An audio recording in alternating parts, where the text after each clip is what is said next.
Hello and welcome everyone. Thank you for joining us for today's webinar. My name is Chi Johnson and I am the Brand and Communications Manager at Intellum. Our team of award-winning customer education professionals help the largest and fastest moving brands in the world successfully educate their customers, partners, and employees. We are the disruptors, the innovators, the creators, and the doers. And for over 22 years, we have been observing and rethinking how people learn and collaborate.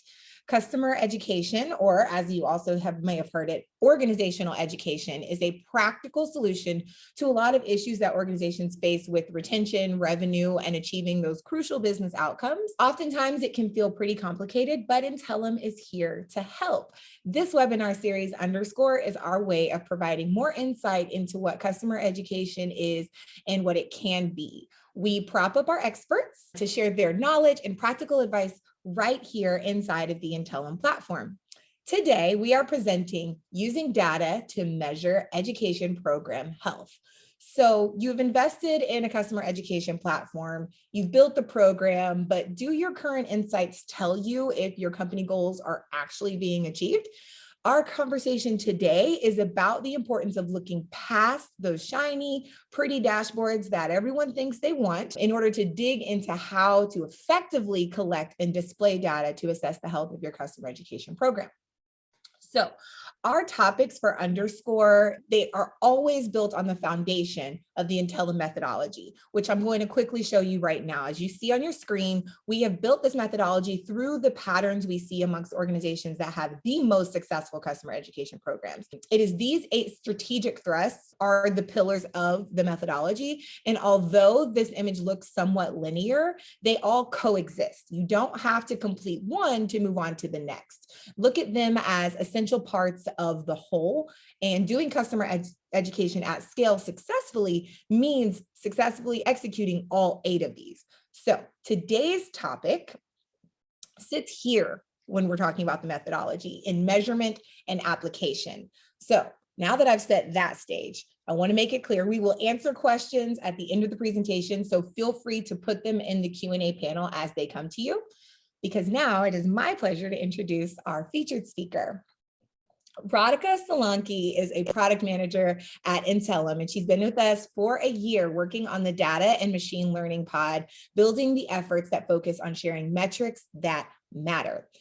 Previously, she worked in the startup space at other local Atlanta companies, one of which is an Intellum customer, MailChimp and Calendly. Her work at MailChimp included efforts on the revenue team, as well as their smart marketing platform that used data reporting and machine learning to share metrics that helped customers create better marketing campaigns and materials for their small to medium businesses. The value that her role brings, just so you know, to the Intellum company is to focus on building products and features that our clients value, and to help them concentrate on building content that lands with their learners using data-driven metrics to back it up. So all of that to say, she is the perfect person to be delivering this conversation. And since this is a very meaty topic, I'm going to stop talking and turn the proverbial stage over to you, Radhika. Take it away, my love. Thank you. Thank you. That was quite an intro. Very, very nice. And thank you all for being here. Really wanted to kind of get into it, but this is something that Intellum cares about a lot. I'm super, super excited to go through this. So really wanted to start and get into the meat of it. Really, in order for us to talk about getting value through measurement, it's really imperative that we understand 4 basic principles when really building educational material. So the 4 things are: what's the business problem that you're trying to solve? Who's your audience that impacts the problem? What education initiative will address the problem? And then what are your goals and KPIs? So on the business problem side, what are you trying to solve? Really, the question is like, why are you in need of educating your learners? Are you trying to reduce tickets that get sent to your customer support team? Or are you trying to productize the knowledge that you do have and create a path towards mastery of a skill or a topic? Knowing the why will help you define what success means to you and your leadership team and even internal stakeholders. The second thing, who is the audience that impacts the problem? So you're really trying to find out what type of customers or employees or partners are you targeting to help educate them? And is there a specific segmentation that you're trying to compare or test against? knowing who your audience is will help you delve into like kind of the meaty nitty-gritty pieces of your content so you know what to create. The third part is what are education initiatives that you'd like to address? Basically, what type of content are you trying to build? Because this is so important to think about ahead of time, especially since there's so many different ways that learners absorb knowledge. So it's really necessary to make sure that you can take advantage of that information so that they can demonstrate their understanding of the content. The fourth part was, what are the goals and KPIs associated with the business problems that you're trying to solve? So this is really asking, how do you define and measure success? And how do you know when your content that you're building actually relates back to the business problem that you're solving? So for that example beforehand, if your business goal was reducing tickets that are sent to your support team, maybe it's a percentage reduction in X number of tickets on a particular part of your platform that may be a goal. Or if you're trying to productize that knowledge that you have, maybe you're trying to increase revenue on those specific courses. So creating something that is external to the platform is difficult if you don't know your North Star.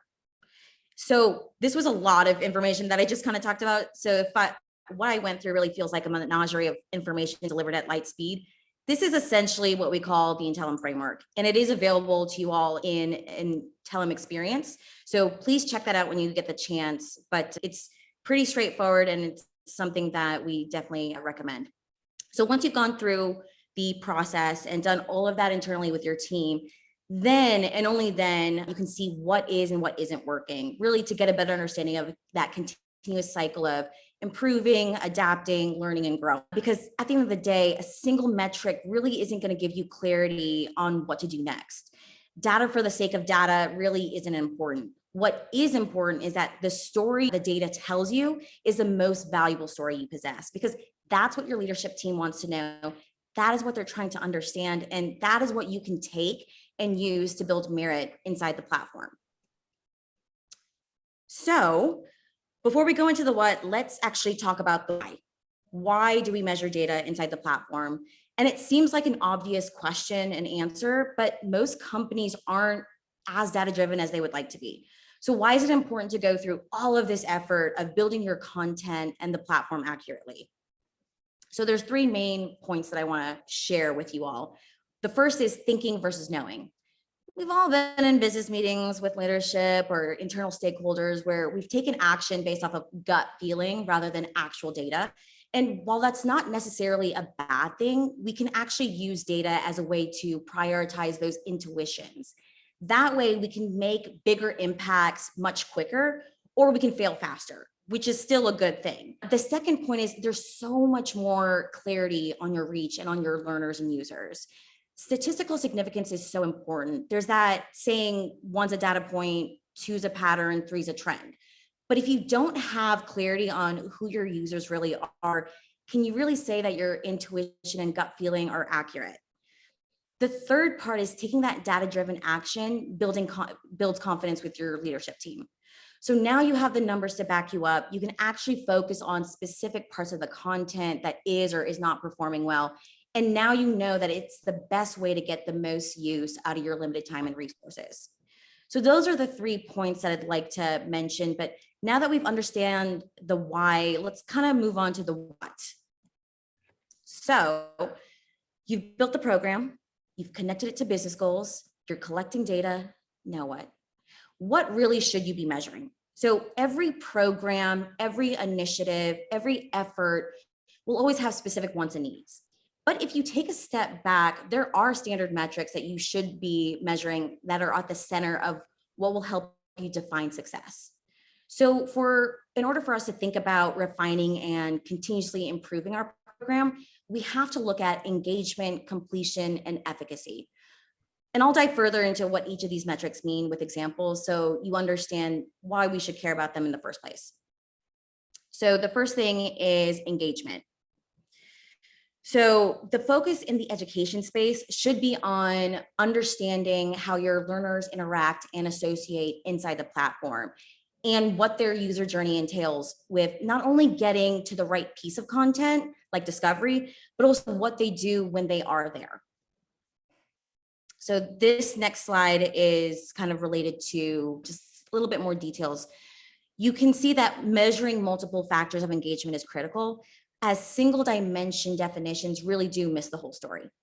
Engagement generally is the first sign of interest and shows the number of interactions your content has received from users. So from a marketing perspective, this is like similar to like likes, comments, shares, saves, etc. In the education space, engagement varies naturally very differently between different course components and can tell you where you need to concentrate on in order to improve. So a great example of this would be talking about view rate versus bounce rate.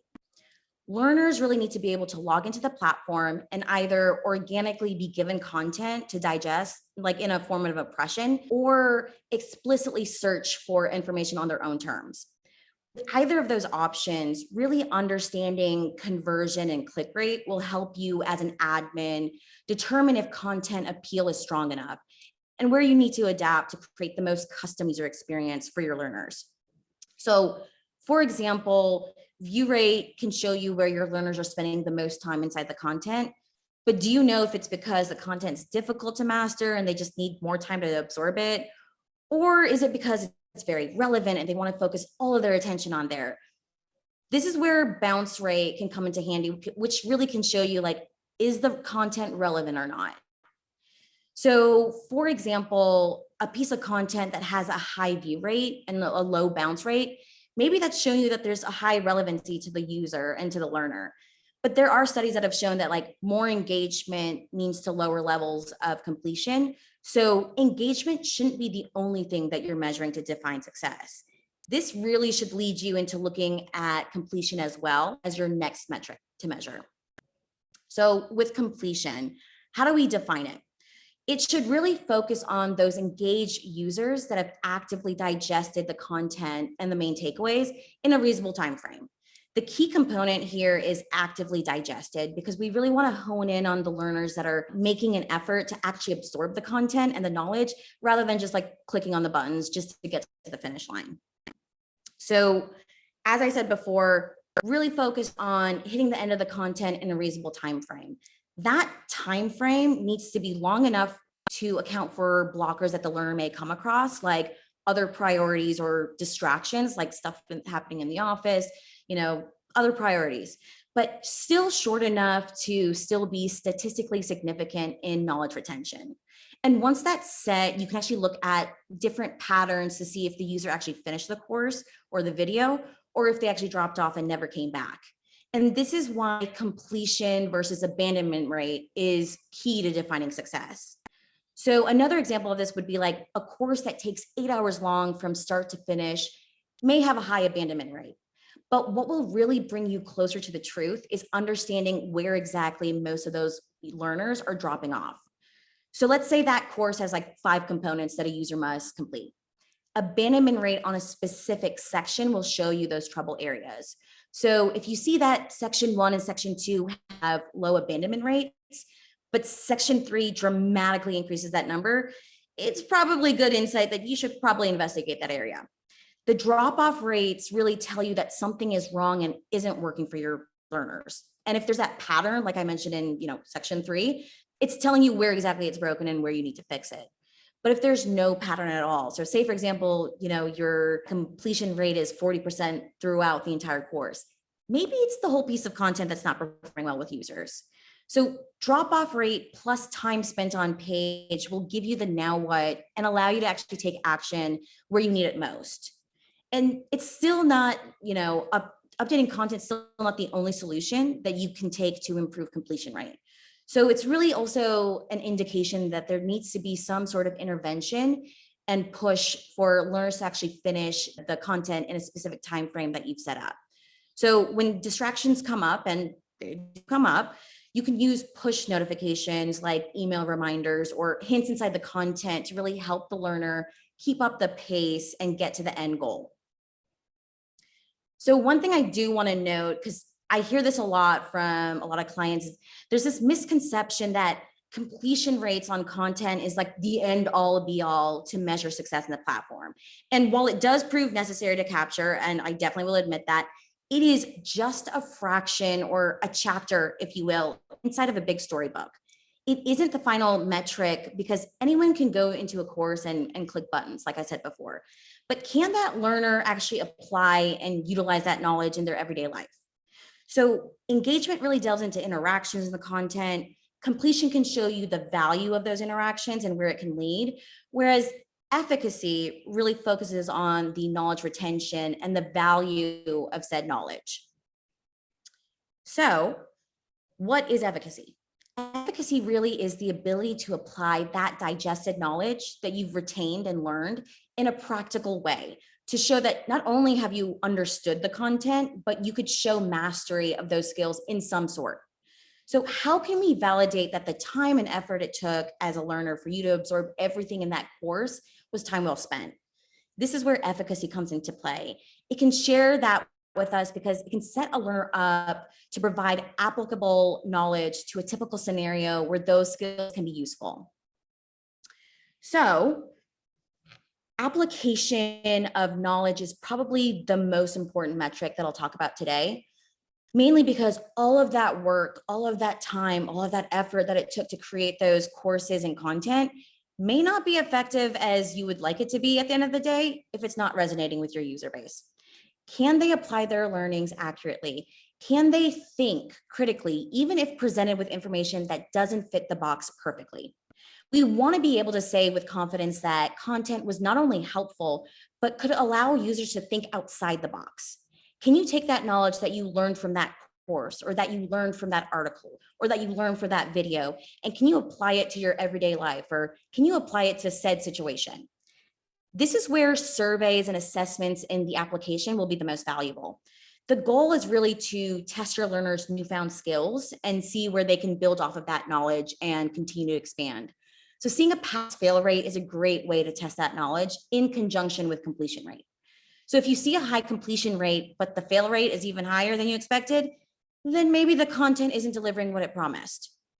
Another option to determine if the content is doing its job is to see how much more information they learn after they take the course and before they take the course. So you can achieve this by doing pre and post assessments. How much knowledge do they have before diving into the content, and what changes in their scores? So it doesn't always have to be pass rate as the main source of truth. You want to also be able to note those incremental improvements as mastery of the skill continues, because your learners are not going to be experts overnight, and that's okay. But if you can say with reasonable certainty that they're improving as they continue their journey, that's a metric worth capturing. So we've now come to the meat and potatoes part of the presentation, which is the now what, the application of all measurements that you've gathered. So I absolutely love this visualization because it really encompasses what this whole presentation is about. In its rawest form, collecting data can feel like a dump of like massive amounts of information that can seem super impossible to untangle. It can feel like a complete mess of like multiple different threads that you can pull on with no indication of which way is up. But really at the heart of the mess is a story waiting to be discovered. As we begin to start sorting and arranging and presenting data in a visually digestible way, it starts to reveal invaluable insight that we can start to use to make better decisions. So we've actually introduced this image before in a previous underscore session, I believe, with Jill Van Meter on our customer success team. It was called Measure What Matters, and definitely recommend you check that out after this when you get the chance as well. So you've built your program, you've connected it to business goals, you've collected all the raw data, and finally, you're measuring the right metrics. Now what? How do we take advantage of the analysis and the story that you've created and present the insights to internal stakeholders and build actual action items so you can see those positive outcomes with your learners? In order to apply your learnings properly and accurately evaluate program health, you have to look big but start small and form connections to each of the metrics that I've been talking about, to each program or initiative or each course. So let's kind of begin. So ideally, this is where having a data analyst or data team really on your education team comes into handy. Ultimately, because this is a key member that can tell the story of the learning program's impact, AKA program health. a data analyst or a data team can set up the tracking and dashboards and measure and report on performance on an ongoing basis. They're really able to connect learning metrics with your business metrics, which is AKA also your business goals. And they can also provide visualizations that show successes, but also the most important part is highlight opportunities that you can use to improve. So full disclosure, I'm not a data analyst. I only play one on TV, but I fully respect their craft. So everything I say from here on out, I want you to listen through the lens of hypotheticals, mainly because your program and your data is unique. Therefore, the health of your program is too. So let's go to this first use case. This first use case really talks about company X that's looking to find a better way to get their internal employees to up to speed and ramp up on their product and company goals and processes. So their business goal is pretty straightforward use case in terms of internal onboarding. And their program really contains all types of employees in the audience definition. So think about like your marketing team, your sales team, support team, product team, et cetera. So in their onboarding program, they have an overall rate of 69% view rate, which isn't too bad. But if you look at the completion rate on the HR benefits topic, for example, you can see that's like a measly 44%, where almost the same amount of people are in progress. And there's a good chunk of that where people have completely abandoned the topic in general. And so this is something that you and your data analyst or your data team want to be able to dive deeper into, because the goal is you should focus on making sure those in progress learners actually convert to completed rather than abandoned. So now that you have this like topic to focus on, which is that HR benefits topic, let's look at like an individual course. So on the right, you see 3 activities in the overview course. The intro activity seems to be fine, but that second activity not only has a high drop-off rate, but a high abandonment rate as well. So as a learning designer or someone that's working on building the content, I really need to focus my attention there. So do I need to update the content because it's a little dry, or do I need to send an email reminder to make sure people are completing the course? These are the things that maybe you and your data team can start to look at and experiment on. And it will get you into that now what, taking action and actually applying that information. So let's look at another program use case. So in this program, company Y is building an academy of sorts where they want to be able to train freelancers and agencies on their tool and product so that they can help and partner up with company Y's like customers to help them with their needs. So the academy is really focused on certification training as an education initiative, because they want to build an incentive program that pushes these freelancers and agencies to get as many certifications as possible. And their target audience is for customers that want to get better, but mainly for partners that they can charge people to help them with consulting. So in the data, you can see there's almost a split down the middle on views versus bounces.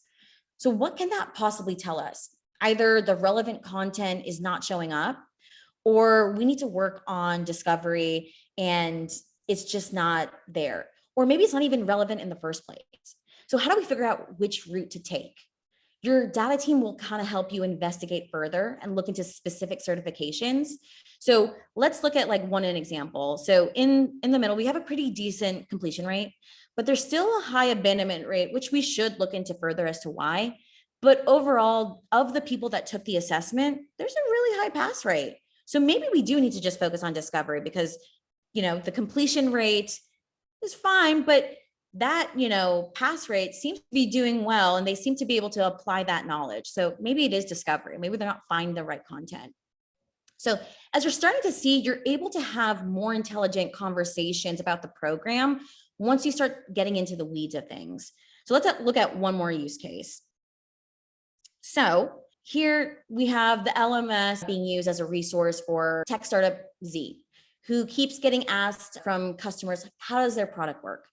So in an effort to reduce the back and forth on support tickets, they want to really empower their customers in a self-service approach where they can give them reference documentation to learn on their own.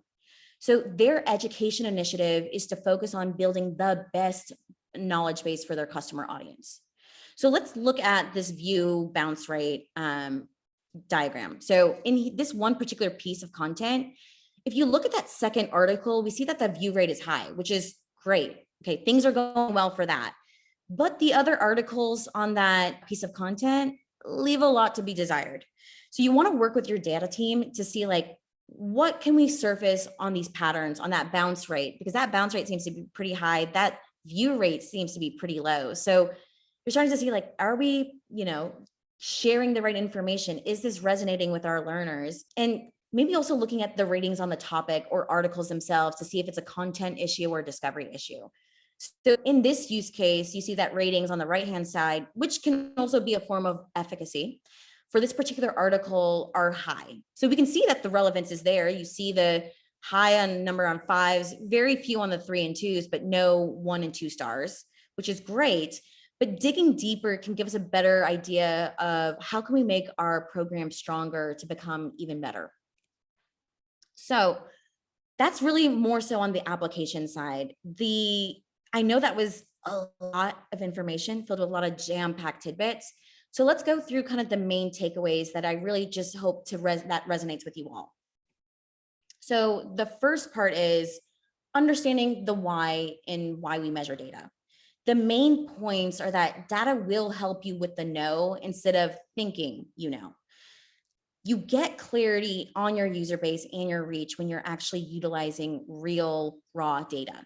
And it actually builds the confidence with your internal stakeholders. So you can actually focus on the more important work and focus on we're spending our time in the right places. The second part is the what to measure. In every program, engagement, completion, and efficacy in some sort of fashion is necessary to look at making sure that your content is creating relevancy to your audience. The third part here is in order for you to truly apply the data that you've collected, you really do need to work with a data analyst or data team in general, because it'll really help elevate you to focus on building the right things in the right time. Their work can make a good program great, which is all we want at the end of the day. So all of these key points will open up a lot of opportunities for continued success in the edtech space. And that's all I have. I want to pass it back over to you, Chi. Oh my goodness. That was amazing. So much information. So I feel like the questions are about to come flooding in. Let me stop sharing real fast so that we can focus on the Q&A. But yeah, Radhika, my Lord, I'm so excited to dive in deeper because you gave us so much information, so like robustly, but so specifically. I think we've got some really great questions already to start with. So the first one I have is actually going back to the beginning when you were diving into engagement. Lila wanted to know, why would more engagement lead to lower levels of completion? And I know that specifically was talking about interactions, because I think you cited the Gradzel and Gradzel research. Can you dive into that a little bit more? Yeah. So with more engagement, so there's two parts of engagement. One, discovery, like, can you find the content? And two is actually time spent on the page. Like, what are they doing once they get into the content? And this is where it's really that definition is in. So when in that article and in that research, you see that more time spent on the page, you want to know like what's taking them so long. Is it because it really is resonating with them or they're stuck? There's a lot of times where you see, content where that's just very wordy and it's just above your head. If you spend a lot of time in there, we've seen that the actual amount of completion rate decreases because people are just stuck in that area. So that's what I mean by like time spent on page. So sorry, bounce rate, because if bounce rate is if they go in and they're like, oh, I don't want to, it's not interesting, or they're probably not going to see it. But if they are interested in it, where the view rate is pretty high, but the time is also high, then you want to start questioning like, is this content too long? Do we need to shorten it? Because our attention spans are, not great. So we want to be able to have just the right amount of information in there.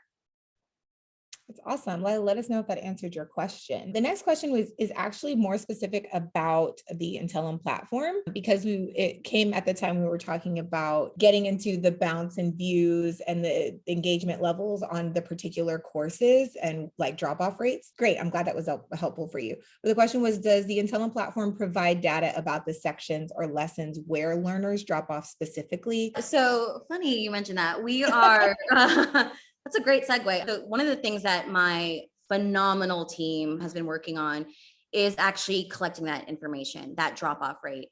A lot of our customers right now have been saying like, I don't know where exactly in the platform it is where they're dropping off. We just see that people are dropping off.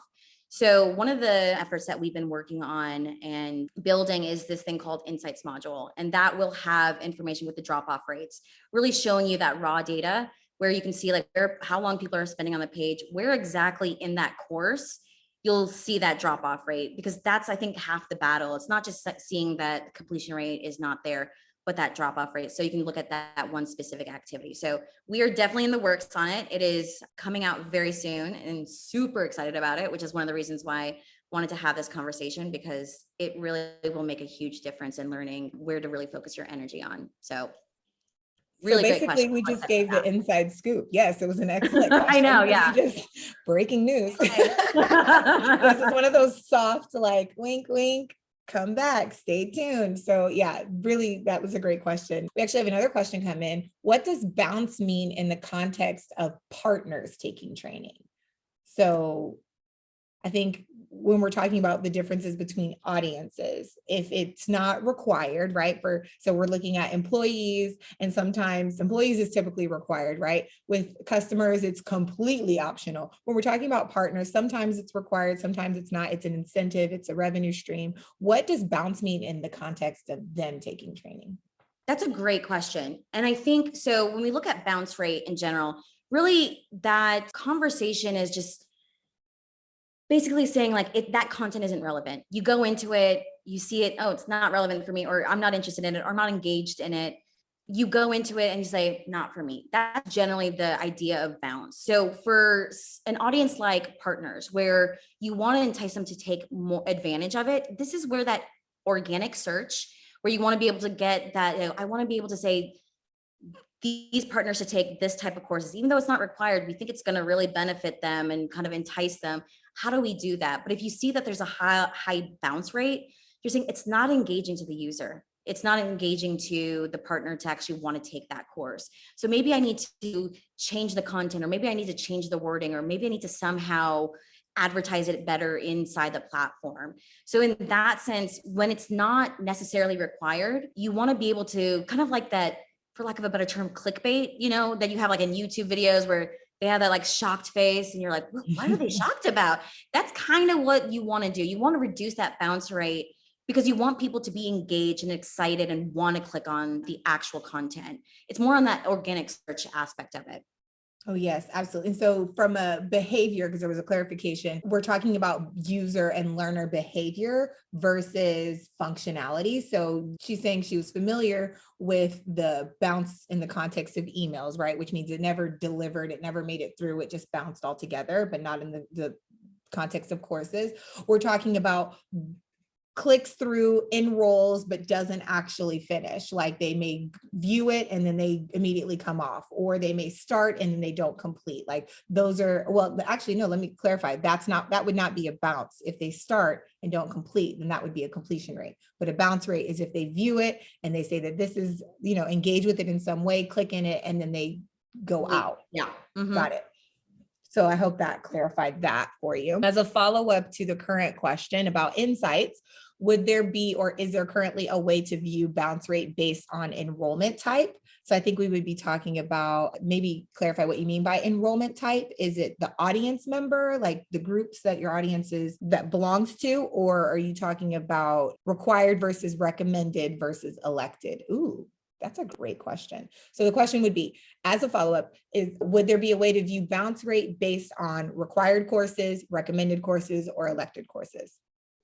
You should be, well, at this very moment, it won't be in the platform, but with Insights, wink, wink, this is where you will have this information inside our data pipeline.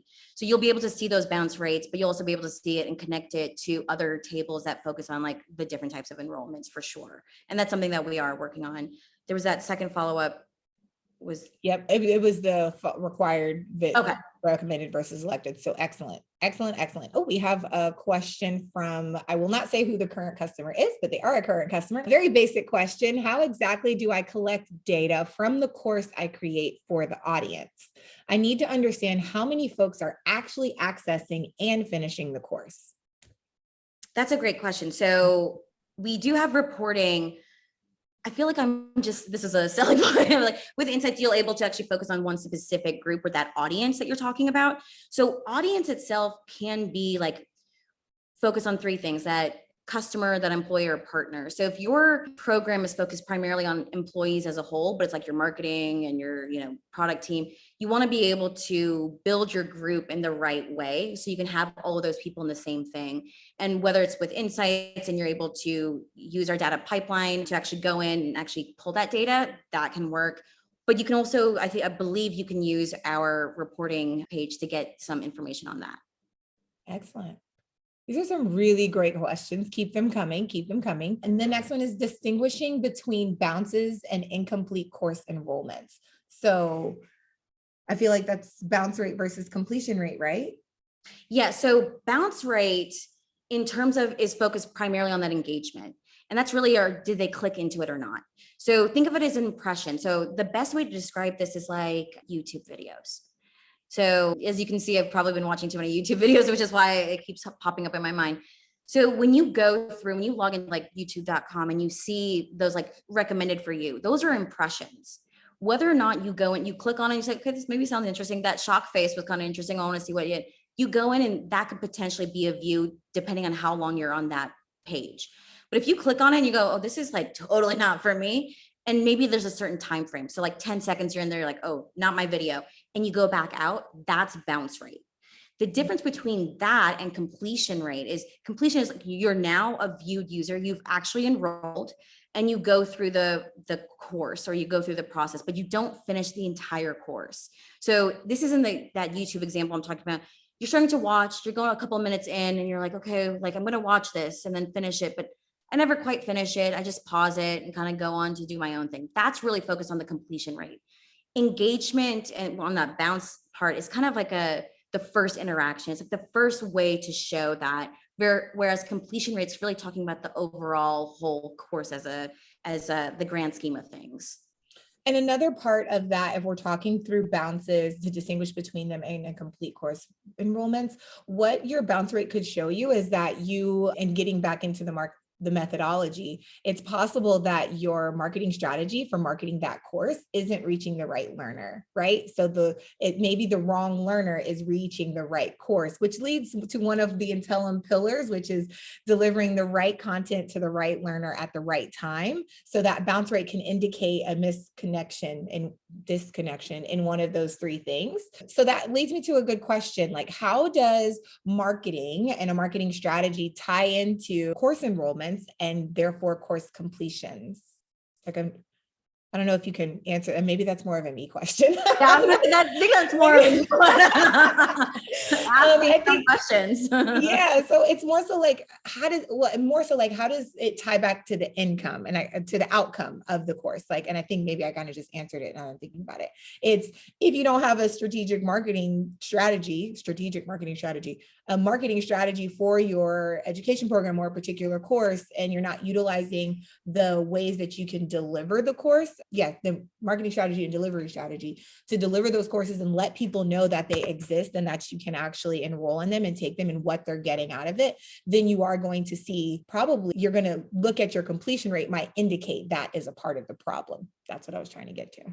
Hopefully that made sense. Okay, we do have another question has come through. As a follow-up, related to data collection, would it be possible to get your email, of course, to get in touch? We need some time to engage with the course that we're creating for partners. Yes, absolutely. And that's actually a wonderful segue because I want to get into some resources that we have for you as you guys might be coming through your next set of questions. So Radhika mentioned it earlier. We do have the Intellum framework. And so we often present underscore as like a utopian society. Like you come here and you figure out this is like the best case scenario. You've done all the things, you've checked all the boxes, and now here's how you apply it in order to build. But the reality is like most of the time you've already started or you're already in the weeds and you've already got everything going. The beautiful thing about the Intellum framework is that it's a course that is available in Experience, which you're already in right now. So you can click on the tab at the top and explore what we have available, but it's right there on the homepage actually to enroll into framework, and it will walk you through, it's a worksheet, will walk you through how to define your audiences, how to identify your business goals and connect them to what your program is doing and to connect them to all of those things. So you'll walk away with a worksheet that will outline outline all of this for you that you can then use to compare with the data you've collected and start working with the data analysts to figure out what's working, what's not, to measure your program health. So that resource is available to you. It is free and product agnostic. I want to make it very clear that the Intellum framework, of course, we would love for you to be using it in order to deliver your program on our platform. But the reality is it is built on a methodology of customer education or audience education. Organizational education, regardless of your audience and the platform you use, so that you can apply the learnings and what you have that map to whatever platform you're using. So please use that resource. It's available to you. It's free and costs literally zero. To the next point, we would love for you to follow us on LinkedIn. We do share a lot of our blogs, which are great resources to applying this. For example, Radhika mentioned how important a data analyst is to have on your customer education team or your education team as a whole. That is actually detailed in a blog about the other 6 roles. So there's actually 7 roles that we recommend you have on your customer education team. And you can find that blog on our website, but you can also find about all the other blogs we share on our LinkedIn page. So please follow us there. Lots of news. Lastly, we would love, well, not lastly, next to lastly, we want you to connect with Radhika. We will gladly give you her email address if you have specific questions about data and your particular use case. We would love for her to dive in, but remember her disclaimer, she is not a data analyst, but she will answer through the lens of what she sees other customer problems are and what our product can do and what a product should be able to do for you, whether you're using the Intellum platform or not. So please connect with her on LinkedIn. She has a really great feed. She does share some fun personal things as well. And lastly, next month, we are talking about certifications. Oh my gosh. So if you are not familiar with proctoring, proctoring is a really great solution to securing your certification program. It helps keep it valid. It helps keep your the investment that you have made in an education platform or a certification program. It helps secure that for you. And we have a special guest joining us to talk through the concept of securing a education program with online proctoring. And we would love for you to join us. So you can enroll in that right now. And before you leave me, I always give this disclaimer. I absolutely would love for you to share your feedback on Underscore. Let us know how you liked this particular topic or any of the others that you can watch on replay on our blog right now. And let us know what's working, what isn't working. I read each and every response. That link I just dropped in the chat for you because Underscore is our favorite thing to do. I like to speak for the whole entire company and say that because one, it allows us to really kind of dig deeper into the topics that people need to know in order to deliver an organizational education program that actually works and delivers on the promises that we sold you, right? Or whatever platform you're using sold you. And it would suck to have a whole department that's building a really great program that no one sees and no one completes and no one gets because it's an investment and you need a return on your investment, and Underscore hopes to help you do that. So I would love to leave some questions here, opportunity for questions if you have any more, and we'll hang out for a few minutes. I'm going to stop the recording though.